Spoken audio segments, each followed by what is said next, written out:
إلا الله محمد رسول الله لا إله إلا الله محمد رسول الله لا إله إلا الله محمد رسول الله لا إله إلا الله محمد رسول الله. بسم الله الرحمن الرحيم. الحمد لله رب العالمين والصلاة والسلام على رسوله الكريم أما بعد فأعوذ بالله من الشيطان الرجيم. بسم الله الرحمن الرحيم. إن المسلمين والمسلمات والمؤمنين والمؤمنات والقانتين والقانتات والصادقين والصادقات والصابرين والصابرات والخاشعين والخاشعات والمتصدقين والمتصدقات والصائمين والصائمات والحافظين فروجهم والحافظات والذاكرين الله كثيرا والذاكرات أعد الله لهم مغفرة وأجرا عظيما. صدق الله العظيم. بزرگان محترم اور میرے عزیز ساتھیو، یہ آیت کریمہ جو میں نے آپ حضرات کے سامنے تلاوت کی، یہ ایک آیت کریمہ ہے. 22ویں پارے کے دوسرا رکوع اس آیت کریمہ سے شروع ہوتا ہے، اور اس سورت کا نام، جس سورت میں یہ آیت کریمہ ہے، اس سورت کا نام سورہ احزاب ہے. اس آیت کریمہ میں اللہ رب العزت نے 10 صفتوں کا تذکرہ فرمایا. روزانہ انشاءاللہ ایک ایک صفتوں کو بیان کیا جائے گا. اللہ تعالی ہم سب کو صحیح سمجھنے اور عمل کرنے کی توفیق عطا فرمائے. اس آیت کے شان نزول میں مفسرین فرماتے ہیں کہ عورتوں کی ایک جماعت نبی کریم صلی اللہ علیہ وسلم کی خدمت میں حاضر ہوئی، اور ایک روایت میں کہ یہ عورتوں کی جماعت ام المؤمنین حضرت اسماء کے پاس حاضر ہوئی، اور ان سے عرض کیا کہ قرآن کریم میں اللہ تعالیٰ جگہ جگہ مردوں کو تذکرہ فرمایا، مردوں کو خطاب کرتے ہیں، یا ایھا الذین آمنوا، یا ایھا الذین آمنوا. اللہ تعالیٰ مردوں کو خطاب کرتے ہیں، جگہ جگہ مردوں کا تذکرہ قرآن کریم میں موجود ہے. ہمارا تو کہیں تذکرہ ہی نہیں، کہیں ایسا تو نہ ہو کہ ہمارے اندر کوئی خیر نہیں ہے، کوئی اچھائی نہیں ہے. یہ سوال عورتوں نے نبی کریم صلی اللہ علیہ وسلم کے سامنے پیش کیا. بڑا اچھا سوال تھا کہ لیکن قرآن کریم نے، پورے قرآن کریم کا مطالعہ کیا جائے، قرآن کریم کو پڑھا جائے، تو پورے قرآن کریم میں اللہ تعالیٰ نے کسی بھی عورت کا نام نہیں لیا ہے. مردوں کے بے شمار نام آپ کو ملیں گے، یہاں تک کہ ابو لہب کا نام بھی موجود ہے، لیکن عورتوں کا نام پورے قرآن کریم میں کسی عورت کا نام نہیں، بلکہ امرات فرعون کہا، فرعون کی بیوی. اس طرح سے قرآن کریم میں تذکرہ فرمایا. ہاں صرف حضرت مریم کا تذکرہ ہے، مریم کا نام قرآن کریم میں موجود ہے. وہ بھی علماء کرام فرماتے ہیں، مفسرین فرماتے ہیں، اس کی ایک وجہ یہ ہے کہ ایک قوم نے عیسیٰ علیہ السلام کو اللہ کا بیٹا تسلیم کر لیا تھا کہ اللہ کا بیٹا ہے، عیسیٰ علیہ السلام ابن اللہ ہے، اللہ کے بیٹے ہیں.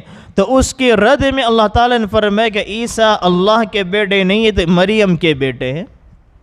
اس کے علاوہ کسی بھی قرآن کریم میں کسی عورت کا تذکرہ، کسی عورت کا نام نہیں لیا. اس میں اس بات کی طرف بھی اشارہ ملتا ہے کہ عورت کو اللہ تعالیٰ نے ستر میں رکھا ہے، پردے میں رکھا ہے، چھپانے کے لیے رکھا ہے. قرآن کریم ان کے نام تک کا تذکرہ نہیں فرماتا. لیکن ان عورتوں کے دلوں میں یہ جذبہ پیدا ہو، کہیں ہمارے اندر کوئی خرابی تو نہیں ہے کہ قرآن کریم میں ہمارا تذکرہ ہی نہیں ہے. ہاں قرآن کریم میں جہاں جہاں مردوں کو خطاب ہوا ہے، مفسرین فرماتے ہیں اولاً اس کے خطاب تو مرد ہیں، لیکن مرد کے تحت عورتیں بھی شامل ہو جاتی ہیں. جہاں بھی اللہ تعالیٰ فرما رہے اے ایمان والو تم پر نماز فرض ہے، روزے فرض ہے، حج ہے، جتنے احکامات ہیں مردوں کو حکم دیا جا رہا ہے کیونکہ مرد سردار ہوتا ہے، مرد گھروں کا حاکم ہوا کرتا ہے، اور شوہر اور بیوی جو ہے شوہر کے تابع ہوا کرتی ہے، عورتیں مردوں کے تابع ہوتی ہے۔ قرآن کریم میں جگہ جگہ مردوں کو خطاب کیا، مردوں کو حکم دیا، لیکن ضمن میں تمام عورتیں بھی ان احکام میں شامل ہو جاتی ہیں۔ تو اللہ تعالیٰ نے ان کی دل جوئی کے لیے آیت کریمہ نازل فرمائی۔ اس میں مردوں کا بھی تذکرہ ہے، عورتوں کے بھی صفات کا تذکرہ ہے، اور 10 صفتوں کا تذکرہ فرمایا کہ جس مرد عورت ہونا یہ اللہ کے نزدیک کوئی فرق کی چیز نہیں ہے کہ مرد ہونا یہ امتیازی شان ہو اور عورت ہونا یہ امتیازی شان نہ ہو، نہیں، بلکہ جس بندے کے اندر، جس بندی کے اندر یہ 10 صفتیں موجود ہو، چاہے پھر وہ مرد کی شکل میں ہو، چاہے پھر وہ عورت کی شکل میں ہو، اللہ کے نزدیک معزز ہے، محبوب ہے۔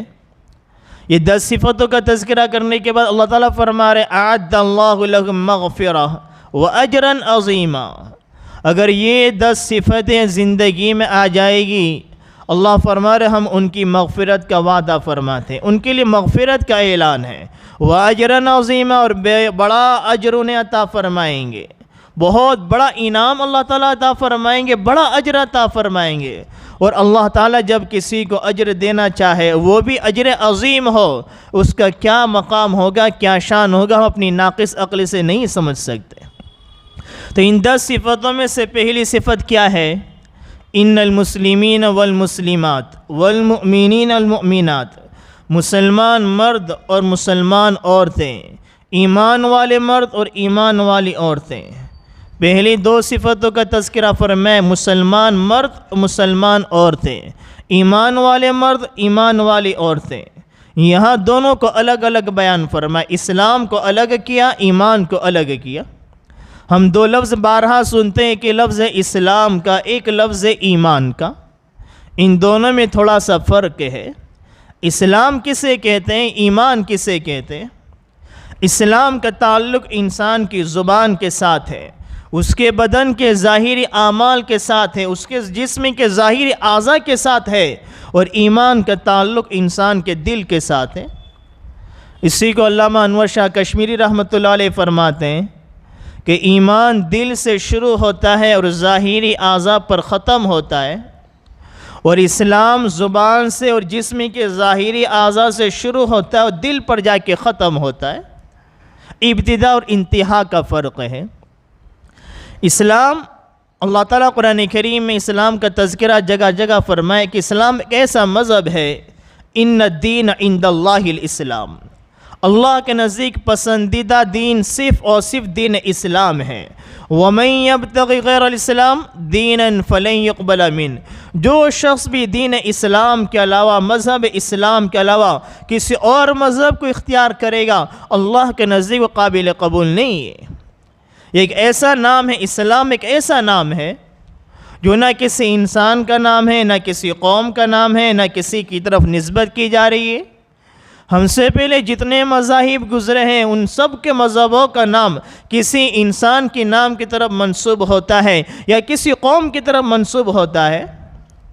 یہودی، یہ ابراہیم علیہ السلام کی اولاد میں ایک یہودا تھا، ان کی اولاد کو یہودی کہتے ہیں، انہی کی طرف یہودی مذہب جو ہے اسی کی طرف منسوب کیا جاتا ہے۔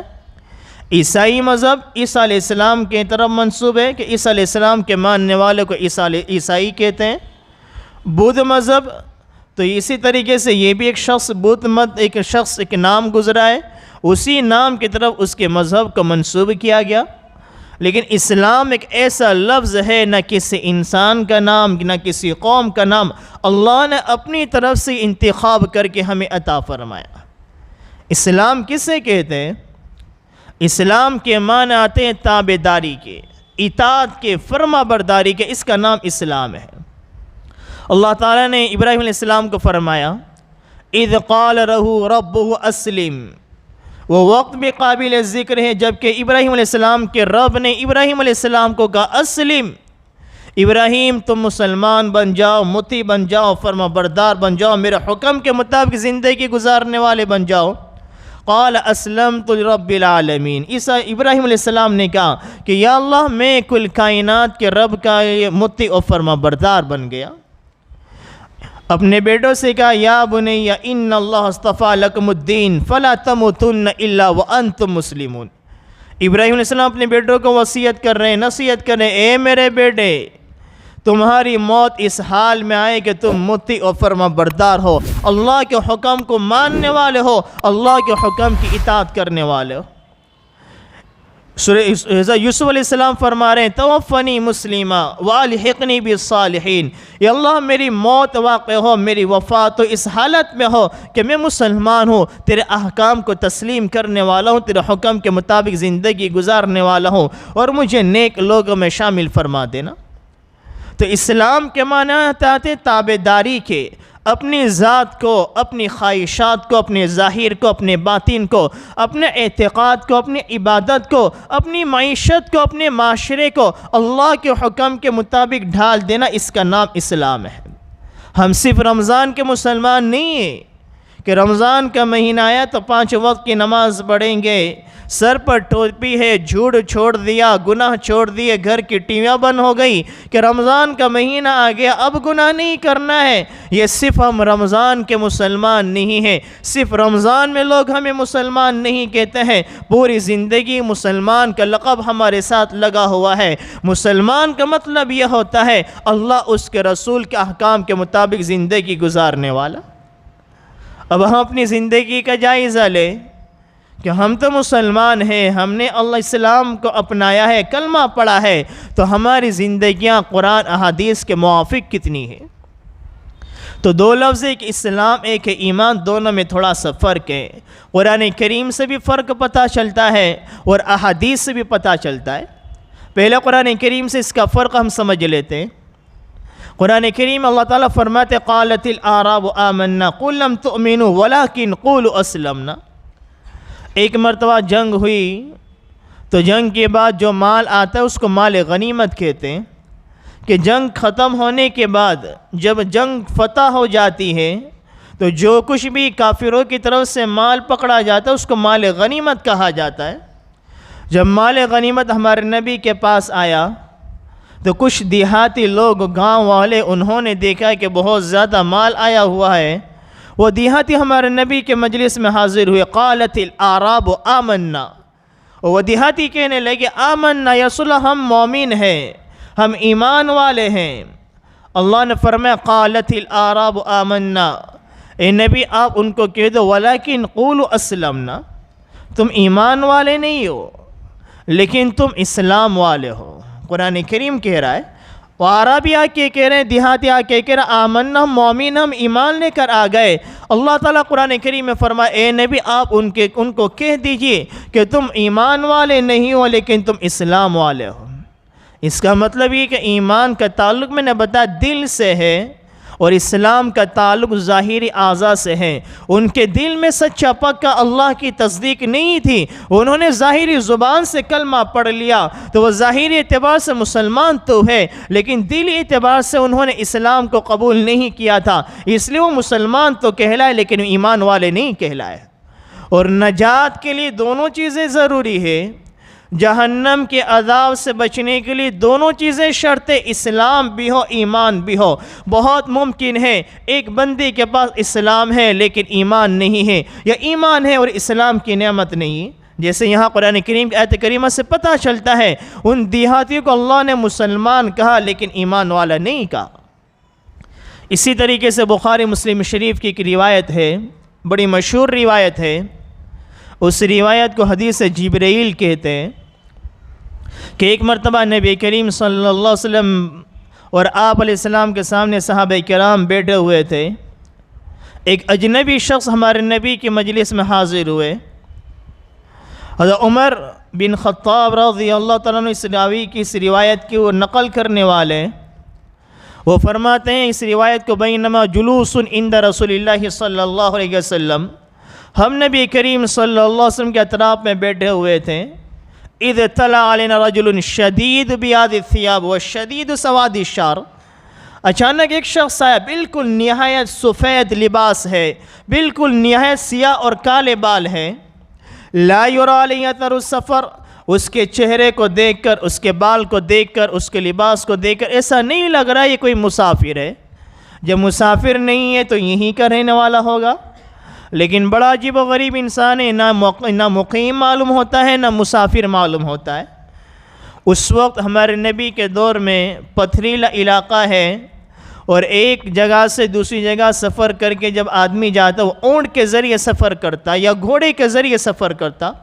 جب گھوڑے کے ذریعے ایک لمبا سفر کر کے جا رہا ہے، اونٹ کے ذریعے سفر کر کے جا رہا ہے، تو گرد و غبار بھی اڑے گی، اس کے چہرہ، اس کے بال، اس کے لباس کو دیکھ کر ہی پتہ چل جاتا یہ کہیں دور سے سفر کر کے آیا ہوا ہے.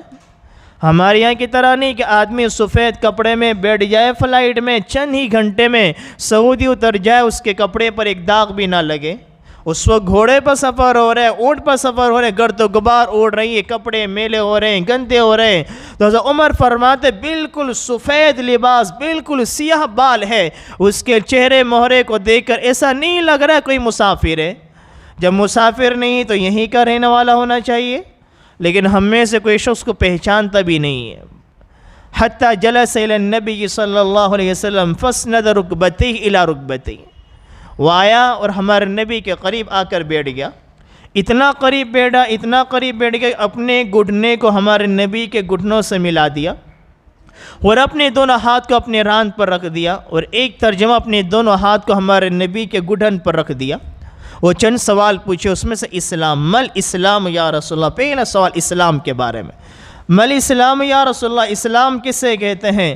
ہمارے نبی نے فرمایا اسلام ان تشہد لا الہ الا اللہ وان محمد رسول اللہ وتقیم الصلاۃ وتؤتی الزکاۃ وتصوم رمضان وتحج البیت ان استطعت الیہ سبیلا، کہ اللہ زبان سے اللہ کی وحدانیت کی گواہی دینا، نبی کی رسالت کی گواہی دینا، روزے یہ 5 وقت کی نماز پڑھنا، رمضان کے روزے رکھنا، زکوٰۃ دینا، اور اللہ نے مال دیا ہے تو حج کے لیے جانا، اللہ نے طاقت دی ہے تو حج کے لیے جانا.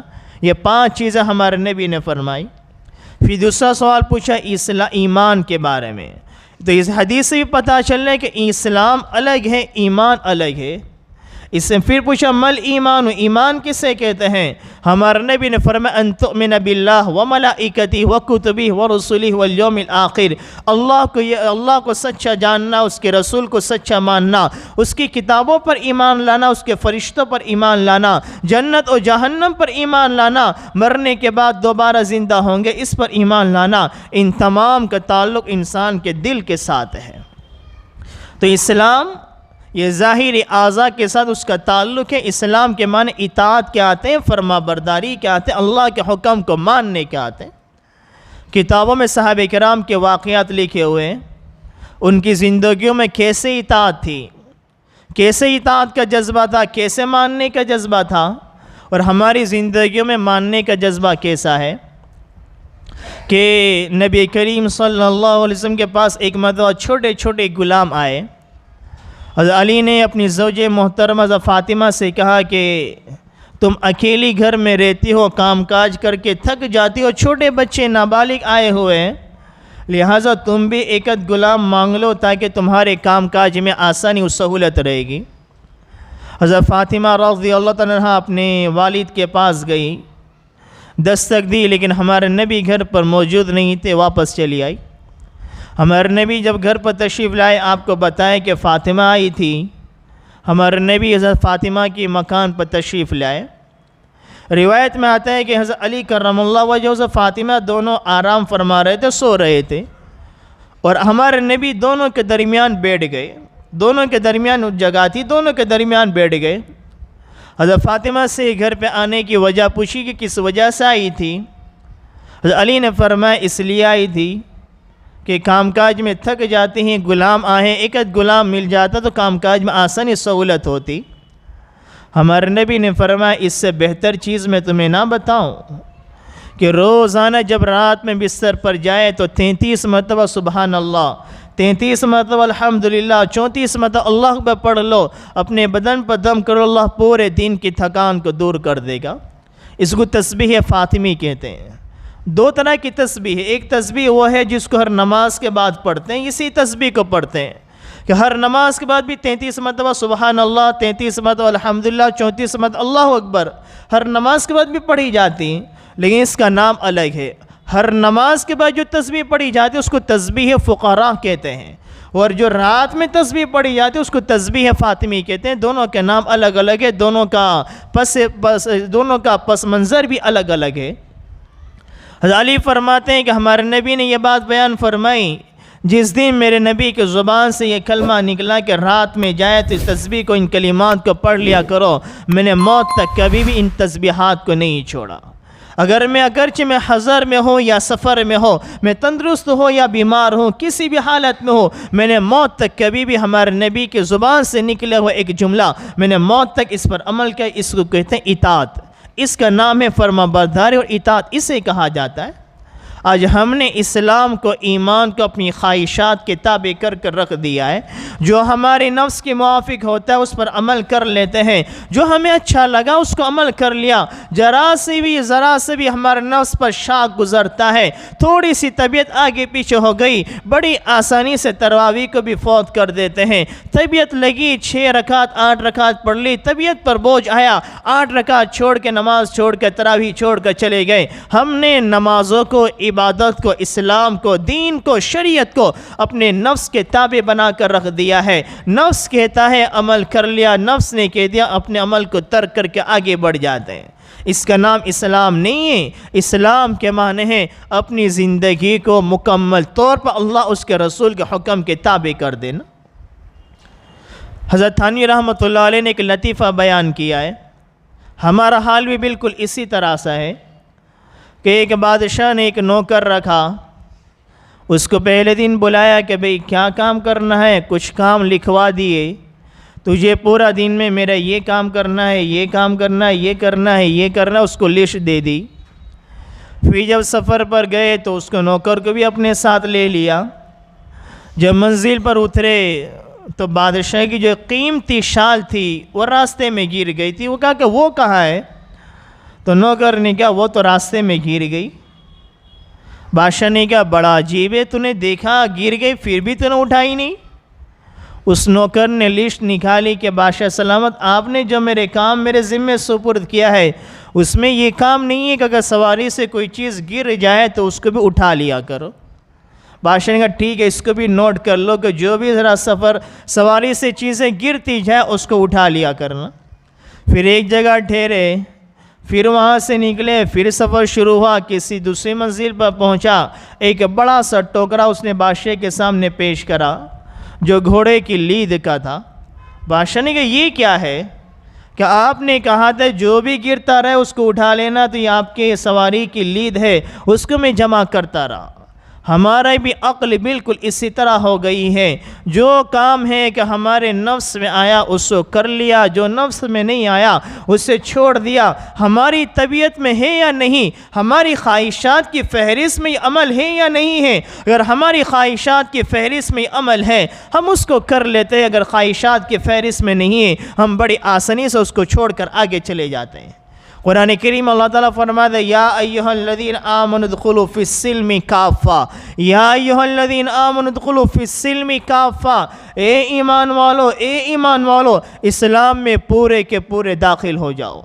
ایسا نہیں چند اعمال کر لیا کافی نجات کے لیے نہیں, بلکہ مکمل طور پر تم اسلام میں داخل ہو جاؤ. تمہاری مکمل زندگی, تمہارا بچپن کا دور, تمہاری جوانی, تمہارے گھریلو زندگی, تمہارے کاروباری زندگی, تمہارے دین کے اعمال, تمہارے رات کے اعمال, یہ سب دین اسلام کے موافق ہونا چاہیے, قرآن احادیث کے موافق ہونا چاہیے.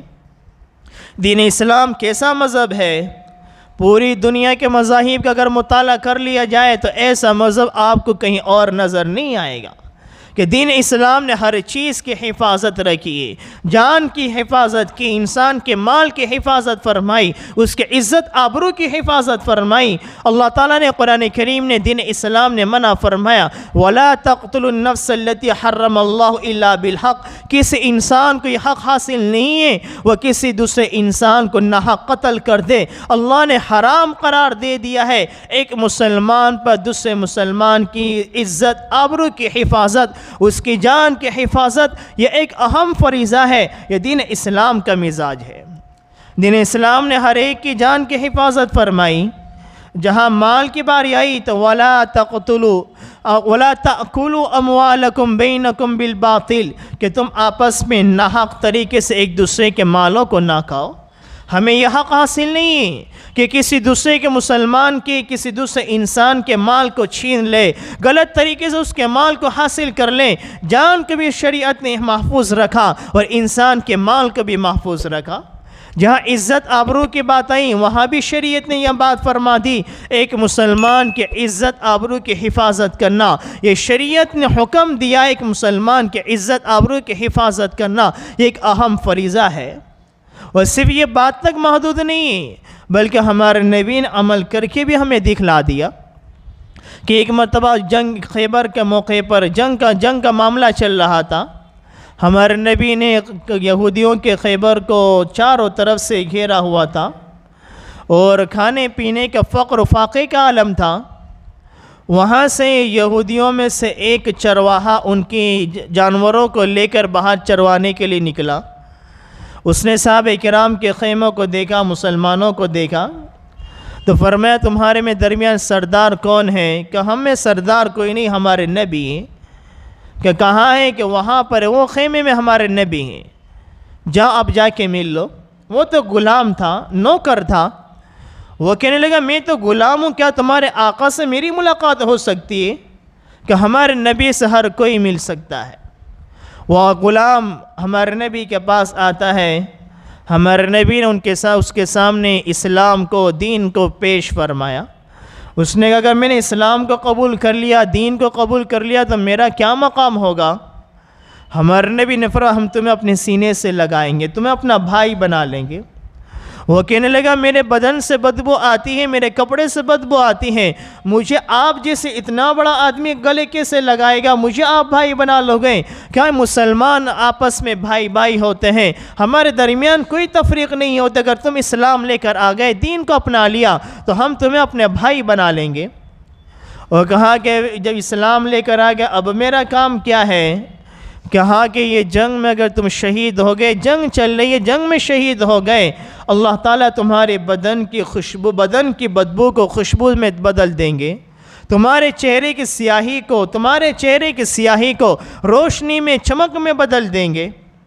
وہ تیار ہو گئے، لیکن ہمارے نبی نے فرمایا یہ تمہارے پاس جو جانور ہے وہ تمہارے مالک کی امانت ہے، تم اپنے مالک کو پہلے حوالے کر آؤ۔ یہ دین اسلام ہے کہ دین اسلام کیسا مذہب ہے کہ عزت کی بھی حفاظت کر رہا ہے، مال کی بھی محافظ ہے، دین اسلام جان کا بھی محافظ ہے۔ اگر ہمارے نبی چاہتے وہ کافروں کا مال ہے، یہودیوں کا مال ہے، کوئی آنے والا کہہ سکتا تھا کہ یہ تو ناحق مال لے لیا۔ ہمارے نبی نے کہا پہلے اپنے مالکوں کو ان کی سواریاں، ان کے جانور واپس کر آؤ، پھر ہمارے پاس واپس آنا۔ یہ ہمارے نبی نے مالوں کی حفاظت فرمائی، کیا زبان سے بھی فرمایا اور عمل کر کے بھی ہمیں بتلایا۔ تو دین اسلام ایک ایسا مذہب ہے جو جان کے بھی محافظ ہے، مالوں کا بھی محافظ ہے، اور عزت آبرو کی بھی حفاظت کرنے کا حکم دیتا ہے۔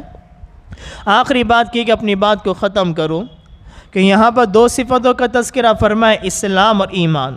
تو اسلام کے بارے میں کافی باتیں میں نے آپ کے سامنے بیان فرمائی، اور میں یہ بتلا رہا تھا کہ اسلام ایمان میں تھوڑا سا فرق ہے، تو میں نے ایک پہلی قرآن کریم سے اس کا فرق بتلایا، حدیث جبرائیل کے ذریعے بھی اس کا فرق بتایا۔ اسی طریقے سے جنازے کی ایک دعا ہے، اللہم اغفر لحینا ومیتنا وشاہدنا وغائبنا وصغیرنا وکبیرنا وذکرنا وانثانا اللہم من احییتہ منا فاحیہ علی الاسلام ومن توفیتہ منا فتوفہ علی الایمان۔ یہاں بھی دونوں کا الگ الگ تذکرہ فرمایا۔ اللہم من احییتہ منا بڑی اچھی دعا ہے، اس دعا کو ہر نماز کے بعد مانگنا چاہیے۔ اللہم من احییتہ منا فاحیہ علی الاسلام، اے اللہ تو نے اسلام کی دولت دی ہے، کہیں ایسا نہ ہو اسلام میری زندگی سے فوت ہو جائے، اللہ جب تک میں زندہ رہوں مجھے اسلام پر باقی رکھنا، کیونکہ اسلام نام ہے اعمال کا۔ ومن توفیتہ منا فتوفہ علی الایمان، جب موت واقع ہو رہی ہے، جب وفات ہو رہی ہے، جب بدن سے روح نکل رہی ہے، اب اعمال ختم ہو گئے، اب یہاں ایمان کا تذکرہ ہے، جب یہاں ایمان کی ضرورت ہے کہ ہمارے دل میں ایمان موجود ہو، زبان پر کلمہ جاری ہو، اللہم من احییتہ منا فاحیہ علی الاسلام، اے اللہ جب تک میں زندہ رہوں مجھے اسلام پر زندہ رکھنا، ومن توفیتہ منا فتوفہ علی الایمان، جب میری وفات ہو، میری موت واقع ہو، میرے بدن سے میری روح باہر نکلنے والی ہو، اللہ میری موت میری وفات ایمان کی حالت میں کرنا۔ تو اسلام یہ اس کا نام ہے اعمال کے ساتھ، کہ انسان کے بدن کے اعمال سے اس کا تعلق ہے، اور ایمان کا تعلق دل کے ساتھ ہے۔ نجات کے لیے دونوں ہی چیزیں ضروری ہیں، اسلام بھی ہو ایمان بھی ہو۔ صرف اسلام ہوگا تب بھی نجات نہیں ہو سکتی ہے، یا صرف ایمان ہے تب بھی نجات نہیں ہو سکتی ہے۔ اللہ ان دونوں چیزوں کو ہم اپنی زندگیوں میں کامل طریقے سے ہمیں اپنانے کی توفیق عطا فرمائے۔ آج اسلام کے بارے میں کچھ باتیں آپ کے سامنے بیان فرمائی۔ دوسری صفت ایمان کے بارے میں ہے، تو ایمان کی حقیقت کیا ہے، اس کے تقاضے کیا ہے، اس کے متعلق انشاءاللہ کل آئندہ گفتگو ہوگی۔ اللہ تعالی ہم سب کو جو کچھ کہا گیا اس پر عمل کرنے کی توفیق عطا فرمائے، آمین۔ اما علینا الا البلاغ۔